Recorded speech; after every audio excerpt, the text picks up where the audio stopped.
दोस्तों, स्वागत है आपका एक बार फिर ब्यूगल लाइफ में। मैं आपका होस्ट अनुराग कस्वार फिर लेकर आया हूँ एक नई स्टोरी, एक नए लेसन के साथ। दोस्तों, ये कहानी है स्ट्रेस मैनेजमेंट के ऊपर। हम सबकी लाइफ में बहुत स्ट्रेस होता है, वर्क का स्ट्रेस होता है, फैमिली परिवार इसकी रिस्पॉन्सिबिलिटी का स्ट्रेस होता है, जो लोग पढ़ रहे होते हैं उनको पढ़ाई का स्ट्रेस होता है, जिन्हें कुछ बनना है, एग्ज़ाम्स क्रैक करने हैं, बड़े बड़े एग्ज़ाम्स क्रैक करने हैं, उनको एग्ज़ाम्स का भी स्ट्रेस होता है। तो दोस्तों, इसमें एक प्रोफेसर थे मैनेजमेंट के, वो अपनी क्लास में आए तो उन्होंने वहाँ पे एक पानी से भरा हुआ ग्लास मंगवाया। उसके बाद उन्होंने क्या किया कि अपना हाथ एकदम सीधा करके ग्लास को ऐसे होल्ड किया। फिर उन्होंने पूरी क्लास को पूछा कि मैं इस ग्लास को कितनी देर तक होल्ड कर सकता हूँ, भरे हुए ग्लास को। तो फिर बच्चों ने बोला, अपने अपने स्टूडेंट्स ने बोला अपने अपने एक्सपीरियंस के हिसाब से कि या अपने अपने कैलकुलेशंस के हिसाब से, and they found a beautiful game in it. उनको लगा कि ये बहुत अच्छा खेल है। तो उन्होंने कहा कि सर, आप करोगे तो आप 15 मिनट तक कर सकते हो, मैं करूँगा तो मैं आधा घंटे तक कर सकता हूँ। Then so on and so forth, सबने अपनी अपनी कैलकुलेशंस बताई। अभी तक सबको बड़ा आनंद आ रहा था कि इस खेल में कुछ मजा आएगा, कुछ बताने वाले हैं प्रोफेसर। तो उसके बाद उन्होंने कहा, नहीं, मैं इसको होल्ड करने वाला नहीं हूँ। तो उन्होंने फिर 3 ग्लासेस मंगवाए भरे हुए और क्लास के 3 बच्चों को बुलाया, अलग अलग 3 स्टूडेंट्स को बुलाया। उनसे कहा कि ये काम तुम करोगे, अभी तुम्हें कैसा लग रहा है, शुरू में पूछा।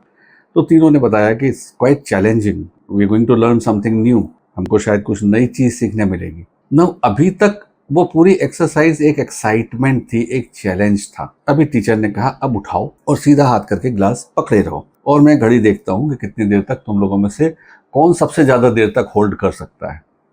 लो, अभी क्या हुआ, अभी वहाँ पे एक कंपटीशन भी क्रिएट हो गया। और जब कंपटीशन क्रिएट हुआ तो सब स्टूडेंट्स में उत्साह भी आ गया और लोगों को लगा कि देखते हैं क्या रिजल्ट आता है।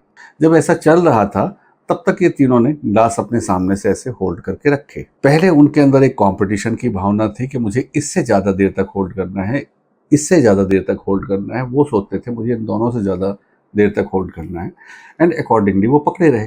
किसी तरीके से 2 मिनट बीते, 5 मिनट बीते, 10 मिनट बीते। अब उनको थोड़ी तकलीफ होने लगी। तो आप भी करके देखिएगा कभी ऐसे ग्लास, कोई भी चीज़ हाथ में, वजनदार चीज़ ऐसे सामने होल्ड करोगे आप, थोड़े समय के बाद तकलीफ होने लगती है। 10 मिनट के बाद जैसे जैसे एक एक मिनट गुजरता गया, उनको तकलीफ बढ़ती चली गई और एक स्थिति ऐसी आई कि उन्होंने कहा, सर अब नहीं हो रहा है, अब इस खेल में आनंद नहीं आ रहा, अब तकलीफ हो रही है, हाथ दर्द दे रहा है और हाथ नम हो गया, अभी कुछ समझ में नहीं आ रहा है। उन्होंने कहा, ओके, ग्लास नीचे रख दो। उन्होंने ग्लास नीचे रख दिया। मैंने कहा, आप अपनी अपनी जगह पे जाके बैठ जाइए। तो तीनों स्टूडेंट्स अपनी अपनी जगह पे जाके बैठ गए। फिर प्रोफेसर ने एक्सप्लेन किया कि देखो, स्ट्रेस चाहे कैरियर का हो, चाहे रिलेशनशिप का हो, चाहे किसी भी चीज़ का हो, पढ़ाई का हो, वो स्ट्रेस जब तक आप एक स्ट्रेस के रूप में नहीं लेते हो तो शुरुआत में वो एक चैलेंज के रूप में आता है, आपको एक्साइटमेंट देता है, आपको अच्छा लगता है कि ये मैं किसी कंपटीशन में पार्टिसिपेट कर रहा हूँ। बट जब वही चीज़ आपके साथ काफ़ी लंबे समय तक बनी रहती है तो वो जो एक्साइटमेंट है, वो सारा चैलेंज जो है, वो पेन में कन्वर्ट हो जाता है। फिर उन्होंने क्लास को मॉरल ऑफ द स्टोरी सुनाया कि ज़िंदगी भी ऐसी है। हमारा सारा स्ट्रेस जो बाहर का है, एक्सटर्नल स्ट्रेस है, अगर हम उसको रोज़ 24 घंटे लेके अपने दिल पे रख के घूमेंगे तो हम थक जाएंगे, हम परेशान हो जाएंगे, हम उस स्ट्रेस को कैरी और ज़्यादा नहीं कर पाएंगे। बहुत गहरी बात है दोस्तों। हम सभी के जीवन में हम कोई ना कोई चिंता पाल के रखते ही हैं, ये हमारा स्वभाव बन जाता है। कई बार वो चिंता जेन्युइन होती है, स्वाभाविक होती है, कई बार वो छोटी होती है, हम उसको अपने प्रयासों से हम उसको पकड़ के जकड़ के रखते हैं तो वो बड़ी होती चली जाती है, क्योंकि जैसे जैसे टाइम गुजरता है वही स्ट्रेस आपके लिए और बर्दाश्त के काबिल नहीं रह पाता। तो फिर प्रोफेसर ने क्लास को समझाया कि जीवन में जो चल रहा है वो तो चल ही रहा है, उसको चलने दो, लेकिन तुम उसका स्ट्रेस लेकर दिन रात 24 घंटे उस स्ट्रेस में अगर घुलोगे तो बीमार पड़ जाओगे, जैसे तुम्हारे हाथ अकड़ने लगे थे जब तुमने 10 मिनट के ऊपर ग्लास को होल्ड करना चालू किया था। कितनी बड़ी सीख मिलती है दोस्तों कि जीवन तो जैसे चल रहा है वैसे ही चलेगा। तुम्हें जो डिसीजन लेने हैं वो तुम वैसे ही लोगे। तुम्हें जितना मेहनत करोगे उतना आगे भी बढ़ोगे, लेकिन अगर स्ट्रेस लेके करोगे तो वो बेरेबल नहीं होगा, अगर उसी चीज़ को चैलेंज और कंपटीशन की भावना से करोगे तो तुम्हें वो टॉलरेबल भी होगा, अच्छा भी लगेगा, मज़ा भी आएगा। बाद में जब वो टास्क ख़त्म हो जाए तो जैसे आपने ग्लास वापस टेबल में रख दिया, वैसे ही अपने सारे स्ट्रेसेस छोड़ के घर पे जाएं।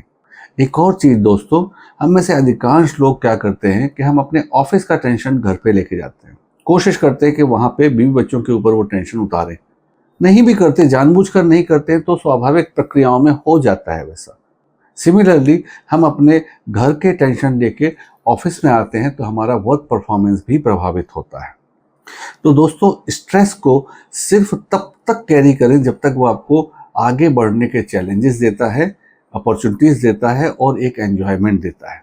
एक बड़ा अच्छा इसमें से डीप मीनिंग निकल के आता है कि अगर आप वो काम करते हैं जो काम करना आपको पसंद है, अगर आप वो कैरियर चुनते हैं जिस कैरियर को आप प्यार करते हैं, तो आपको ज़िंदगी भर काम नहीं करना पड़ेगा। बेशक आप 12 घंटे 14 घंटे भी काम करें तो आप उस चीज़ को एंजॉय ही करेंगे, उसमें आपको स्ट्रेस नहीं आएगा। तो बड़े बड़े लोग यही कहते हैं, बाहर के देशों में, शायद हमारे देश में भी कुछ शहरों में, कुछ बड़े स्कूलों में ऐसा होता हो, लेकिन बाहर के देशों में फॉर श्योर आई नो कि वहाँ पे बचपन से ही चाइल्ड काउंसलर होते हैं जो बच्चे का इंटरेस्ट आइडेंटिफाई करने के लिए पैसा लेते हैं। वो ये आइडेंटिफाई करते हैं कि इसका इंटरेस्ट फुटबॉल में है, कि इसका इंटरेस्ट स्विमिंग में है, कि स्टडीज़ में है, कि किस चीज़ में है, एंड अकॉर्डिंगली 5-6 साल की उम्र से ही बच्चों को उस लाइन में आगे बढ़ा देते हैं। तो होता क्या है कि वो पूरी ज़िंदगी उस पैशन के साथ, अपने उस लव के साथ, अपने प्यार के साथ वो काम करता है। तो मैं कहीं पढ़ रहा था कि मेसी, जो वर्ल्ड के मुझे तो बेस्ट फुटबॉलर लगते हैं, लेकिन वन ऑफ द बेस्ट तो हैं ही वो, मैंने सुना और पढ़ा कि वो करीब 5 या 6 साल की उम्र से उनका इंटरेस्ट फुटबॉल के प्रति लोगों ने समझ लिया, पढ़ लिया और उस उम्र से उनको ट्रेनिंग दी, क्योंकि जिस लेवल का वो फुटबॉल खेलते हैं, जिस लेवल का वो डॉज करते हैं, बाकी के सामने के अपोजिशन के प्लेयर्स को अकेले जाके सोलो गोल हिट करते हैं, वो बरसों की प्रैक्टिस के बिना संभव ही नहीं है दोस्तों। तो अगर आप वो काम कर रहे हैं जिस काम में आपका मन लगता है, आपको कोई स्ट्रेस नहीं होगा, आप सफल भी होंगे, सक्सेसफुल भी होंगे, नाम भी कमाएंगे, सब कुछ करेंगे। और अगर आप सिर्फ ये देख के काम करते हैं कि ओके, मुझे स्ट्रेस ज़रूर होगा लेकिन मुझे इसमें पैसा ज़्यादा मिलेगा, तो हो सकता है कि शुरुआत में आपको पैसा ज़्यादा ज़रूर मिले, लेकिन वो स्ट्रेस जो आप कैरी करते हैं वो उसी तरीके से हो जाएगा कि जैसे आपने एक भरे हुए ग्लास को काफ़ी लंबे समय तक थाम के रखा हुआ है, वो आपके हाथ के जकड़न का कारण बन जाएगा, शरीर में बीमारियों का कारण बन जाएगा। दोस्तों, इसके पहले के वीडियोज़ में भी हमने आपको एक कंडीशनिंग के बारे में बताया है।